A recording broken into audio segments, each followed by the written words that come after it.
Number one అంటారు. అసలైన number one Guru Kashi university.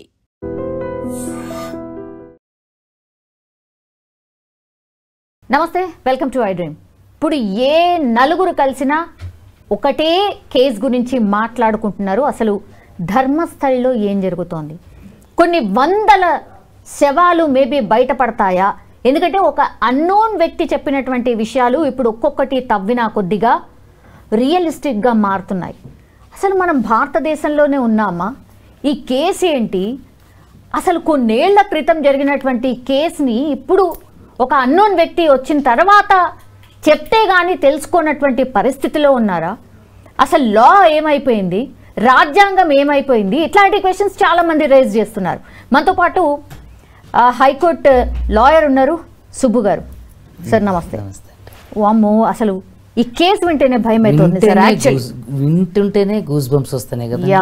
నిజంగా చాలా వరకు ఇలా చూస్తుంటే నాకేమనిపిస్తుందంటే ఈ ధర్మస్థలి అనే ప్రాంతం నిజంగానే స్వతంత్ర భారతదేశంలోనే ఉందా, లేదంటే ఏ అండమాన్ నికోబార్ దీవులు అంటే ఏదో ఒక దూరంగా విసిరివేయబడినటువంటి ప్రాంతమా అనిపిస్తుంది.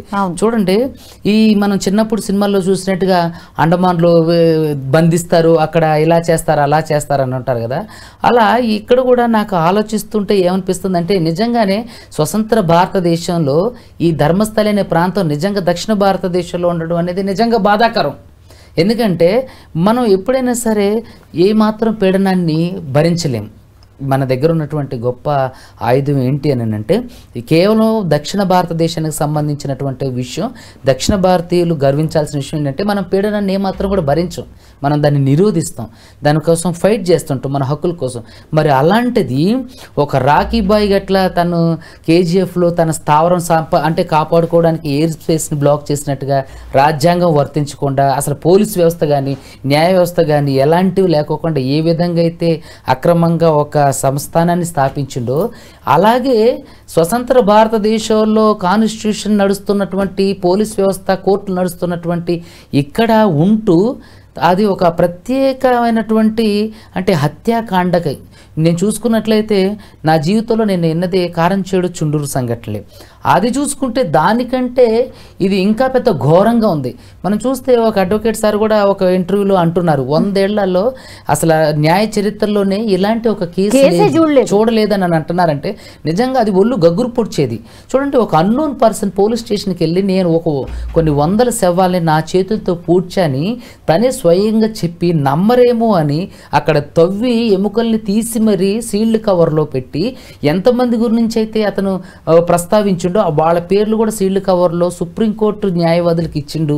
తర్వాత జడ్జి ముందు ఒప్పుకుండంటే నిజంగా అతని మనసు ఎంత చెల్లించి ఉంటుంది ఆ హత్యల వల్ల. మృగంగా ఉన్నటువంటి ఆ వ్యక్తి మానవత్వంలోకి రావడానికి అంటే అంతటి మనిషిని కూడా కరిగించగలిగిందంటే ఎంత దారుణికాండ అక్కడ జరిగి ఉండాలి చూడండి. నిజంగానే తలుచుకుంటూనే వెన్నులో వణుకు పుడుతుంది. ఇలాంటి కొన్ని మీరు ఇక్కడ చూసుకున్నట్లయితే అక్కడ అన్ని పార్టీలు కూడా అక్కడ ఉన్నటువంటి ఆ గ్యాంగ్ని ఏం చేయలేకపోతుంది అని అంటున్నారు. అక్కడ ఉన్నట్టు ఎగ్జాక్ట్లీ సార్. ఇప్పుడు 1994 నుంచి 2014 వరకు అంటే దాదాపు 10 to 11 years సార్. ఆ పీరియడ్ గురించే ఆయన మాట్లాడుతున్నాడు. అంతకు ముందు కూడా ఉంది, అంతకు ముందు ఉంది, ఇప్పుడు కూడా జరుగుతుంది. మీరు చూస్తే ఆ ధర్మస్థలి అనే అక్కడ ఉన్నటువంటి ఒక సెన్సిటివ్ సంబంధించినటువంటి ఒక ఏమంటారు ఒక మతపరమైనటువంటి పవిత్ర స్థలం అనేది పెట్టుకొని అక్కడికి వెళ్తున్నటువంటి జంటలను కానివ్వండి లేదంటే అందమైన అమ్మాయిలను కానివ్వండి పాడు చేసి చంపేసి రాళ్లతో మోది అక్కడ నుంచి తీసుకెళ్ళి ఆ నదీ పర్వాహక ప్రాంతం ఒడ్డున పాతి పెడితే అక్కడ ఉన్నటువంటి ఏరియాలో ఉన్నటువంటి చాలామంది పీపుల్ అంటే పర్సన్స్ వాష్రూమ్కి బహిర్భూమికి వెళ్ళినప్పుడు పందులు తవ్వి అది నక్కలు అలాంటి కుక్కలు బయటకు లాగి తినేస్తున్నటువంటి కాబట్టి అవి తవ్వి తింటూ కనిపించిన సందర్భాలు ఉన్నాయని ఏడుస్తున్నారంటే నిజంగా ఎన్ని వేల మంది అమ్మాయిలు అక్కడ అంటే మృతి చెంది ఉండొచ్చు చూడండి అక్కడ. కానీ ఇంతవరకు ఇక్కడ మిస్టీరియస్ ఏంటంటే పోలీసులు కూడా అక్కడ కనిపించిన వాళ్ళ గురించి వెతకపోవడం, తల్లిదండ్రులు కూడా అక్కడ కనిపించిన వాళ్ళ గురించి వెతకపోవడం అనేది నిజంగా ఇదొక నాకు ఎట్లంటే ఏదో ఒక ట్రాన్స్లోకి వెళ్ళిపోతున్నట్టుంది. నేను ఏదో ఒక కొత్త ప్రపంచంలో ఉన్నానా అనిపిస్తుంది. తల్లిదండ్రులు కానివ్వండి, పేరెంట్స్ కానివ్వండి, పోలీసులు కూడా ఫైండ్ అవుట్ చేయలేకపోవడం ఏంటంటే అసలు నిజంగా ఇది ఎంత రెడిక్యులస్. అరే ఇంత స్వతంత్ర భారతదేశంలో ఇంత టెక్నాలజీలో ఉన్న మనం కూడా అలాంటి ఒక దాని గురించి ఫైండ్ అవుట్ చేయలేకపోతున్నాం. అంటే ఇక్కడ ఒక వ్యవస్థ నడిపిస్తుందా, ఒక వ్యక్తి నడిపిస్తుందా, లేదంటే కొంతమంది గ్రూపుగా నడిపిస్తున్నారా? నడిపించినప్పటికీ కూడా ఇంత హత్యాకాండ, ఇంత మారణ హోమం, ఇంతమంది అమ్మాయిల చావులు, తర్వాత ఆడపిల్లల చావులు జరిగి స్కూల్కి వెళ్ళే పిల్లలు కూడా అత్యంత దారుణంగా రేప్ చేసి చంపి పూడ్చిపెడుతున్నారంటే ఇది ఎవరి పని? ప్రభుత్వాలకు తెలియదు అంటారా? అంటే గత ప్రభుత్వాలకు కానివ్వండి, ఇప్పుడున్న ప్రభుత్వాలకు కానివ్వండి తెలీదా? మరి తెలిసినప్పుడు వీళ్ళు ఎందుకని ఊరుకుంటున్నారు? అరే ఈరోజు పిక్ పాకెట్ గాడు ఒక చిన్న దొంగతనం చేస్తేనే వాడి మీద 4-5 రకాల కేసులు పెట్టి పోలీస్ స్టేషన్లో పిచ్చకొట్టుడు కొట్టి వాడి చేత ఒప్పించి వాడికి శిక్ష పడేటట్టు చేస్తున్నటువంటి ఈ రోజులలో అంతమంది 100 మంది అమ్మాయిలు మీరు చూస్తున్నట్లయితే గౌరీ లంకేష్ గారి హత్యకి కూడా ఇది కారణం అంట. జర్నలిస్టులను కూడా చంపేశారు జస్ట్ ఈ వార్త రాసినందుకు. ఎగ్జాక్ట్లీ. ఇక్కడ వాళ్ళ పేర్లు రాయడానికి కూడా భయపడుతున్నారు. కొంతమంది జర్నలిస్టులు ఎంతో మందిని చంపి అక్కడే పూడ్చిన సందర్భాలు కూడా ఉన్నాయి. కాబట్టి అక్కడ అసలు ఆ న్యూస్ గురించి రాయడానికి కూడా స్థానిక జర్నలిస్టులు భయపడిన స్థితికి వచ్చారంటే చూడండి. నిజంగా అసలు మనం ఎక్కడున్నామా? సార్ ఇంత పెద్ద వ్యవస్థని మేనేజ్ చేయడము చిన్న చిత్కా కాదు. ఇది ఖచ్చితంగా మీరు అన్నట్టుగా ఇంత పెద్ద వ్యవస్థని, అంటే ఒక భారత ప్రభుత్వాన్ని మేనేజ్ చేయగలిగి, లేదంటే స్టేట్లో ఉన్న ప్రభుత్వాలు ఉన్నప్పటికీ కూడా భారత ప్రభుత్వం మేనేజ్ చేయడం అంటే ఇట్స్ నాట్ ఈజీ. ఇంటెలిజెన్స్ వ్యవస్థ అనేది ఉంటుంది కదా. ఇప్పుడు సరే డిపార్ట్మెంట్ సార్ హోమ్ డిపార్ట్మెంట్ కూడా తెలియకుండా ఉంటుందా? ఎంత మిస్టీరియస్ సార్. ధర్మస్థలి అనే ప్లేసే మిస్ అయిపోయిందా? అంతే కదా. చూడండి ఇక్కడ నిజంగా ఇక అది ధర్మస్థలి ఎందుకైతుంది? అది కర్మస్థలి అనే పిలవాలి. నిజంగా అక్కడికి వెళ్ళినవాడు కర్మనే అనుకోవాలి.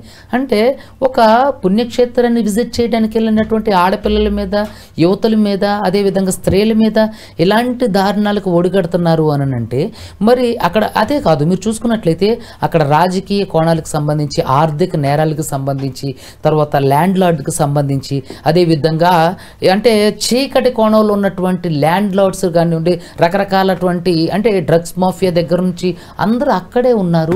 అన్ని illegal activities care of address Dharmasthali అని చెప్పి అక్కడ ఉన్న ప్రజలు అంటున్నారు. అయినప్పటికీ కూడా మరి ప్రభుత్వాలు కానివ్వండి, లేదంటే హోమ్ డిపార్ట్మెంట్, ఈవెన్ ఆర్మీకి కూడా ఇలాంటి విషయాలు తెలియవా అని చెప్పేసి ఒక క్వశ్చన్ మార్క్. నిజంగా ఇది మనం విచారించాల్సిన అంశం. నిజంగా చరిత్రలో ఇవి చీకటి రోజులని మనం చెప్పాలి. ఒక్క FIR, not even single FIR లేదు. 450 మంది మిస్సింగ్ కేసులకు సంబంధించి ఫైల్ అయినాయి సార్. మిస్సింగ్ కేసెస్ అంటే కొంత డేర్ చేసి పోలీస్ స్టేషన్ కి కనీసం వెళ్ళిండ్రు, మిస్ అయినరు, మా పాప మిస్ అయిందో, లేకపోతే కనీసం ఎఫ్ఐఆర్ అంటే కనీసం ఎంక్వైరీ జరగలేదు, రిపోర్ట్ రాసి చెత్తబుట్టలు వేసారా సార్? అంతే. ఇక్కడ చూస్తే అక్కడికి మీడియాను కూడా అలౌ చేయరంట. అక్కడ పోలీస్ స్టేషన్ పరిధిలోకి కానివ్వండి, ఆ ఏరియాకి మీడియా వాళ్ళని కూడా అలౌ చేయరట. కొంతమంది యూట్యూబర్ల ద్వారా అక్కడ ఉన్నటువంటి ఆ ప్లేస్కి సంబంధించినటువంటి బయటికి రావడం జరిగింది.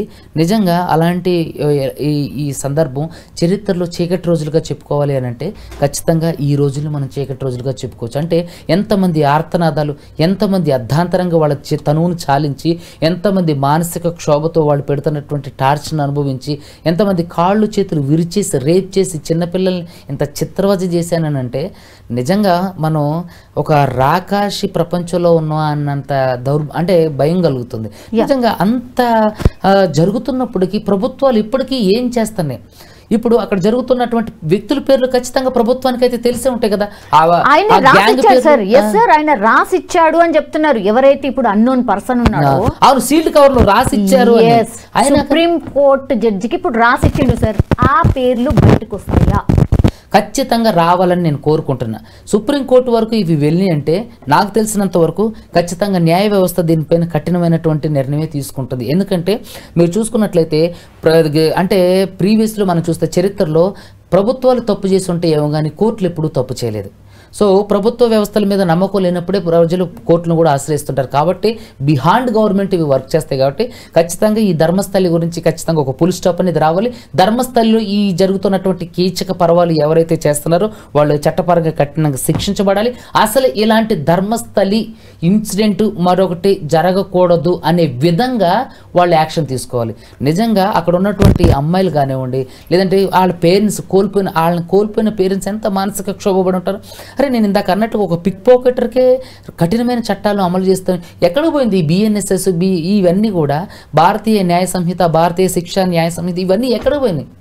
అరే ఇక్కడ అంటే భారత భూభాగంలో అందరికీ వర్తిస్తే ఓన్లీ ఆ ధర్మస్థలి వాళ్ళకు వర్తించవా ఇవి?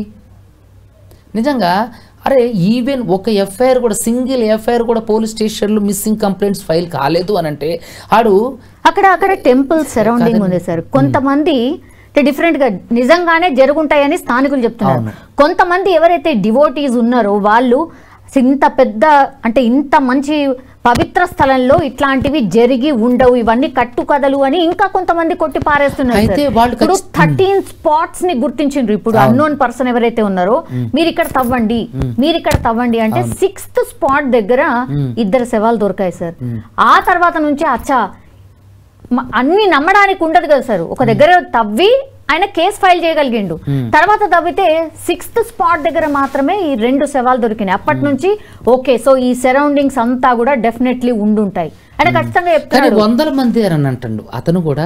కొన్ని 100 శవాల్ని పూడ్చిపెట్టే అంటే ఒక రాక్షసుడు కూడా అలాంటి మానసిక క్షోభకు గురి చేసగలిగినటువంటి మారణకాండ జరిగిందంటే నిజంగా అది ఎంత పెద్ద పాపం అండి. అది జరిగించిన వాడు ఎంత ఉద్దేశపూర్వకంగా, అసలు వాడి ఉద్దేశం, వాడి మోటివ్ ఏమై ఉంటుంది? వాడు ఇంత పెద్ద సిస్టమ్ని నడిపించగలుగుతుందంటే వాడు ఒక ప్రత్యేకమైనటువంటి దేశాన్ని నడిపిస్తున్నట్లు అక్కడ.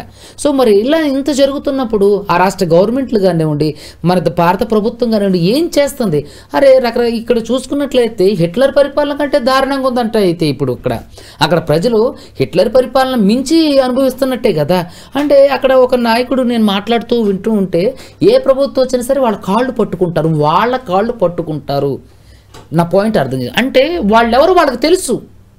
అంటే వాళ్ళకే తెలుసు అంటే గవర్నమెంట్లకి ఇవి ఇక్కడ ఉన్నటువంటి ప్రభుత్వాలకి తెలియవంటారా?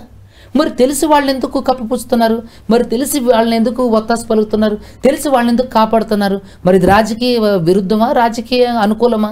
మరి వీళ్ళంతమంది చావుకు కారణమైన వ్యక్తులు ఎంత పెద్దవాళ్ళు అయినంత మాత్రాన సరే వాళ్ళని విడిచిపెడదామా? వాళ్ళు చట్టానికి వ్యతిరేకమా? అది చట్టానికి అతీతులా? అంటే చట్ట పరిధిలోకి వాళ్ళు రారా?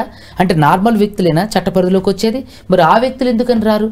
అసలు ఇక్కడ ఏం జరుగుతుంది? ఖచ్చితంగా ప్రపంచానికి చూపించాల్సిన బాధ్యత కోర్టులకు ఉంది. కోర్టులు ఖచ్చితంగా దీంట్లో చొరవ చూపించాలి. వాళ్ళెవరో నిందితులు ఎవరో బయటకు తీసుకురావాలి. ప్రభుత్వాలు దీనికి సహకరించాలి.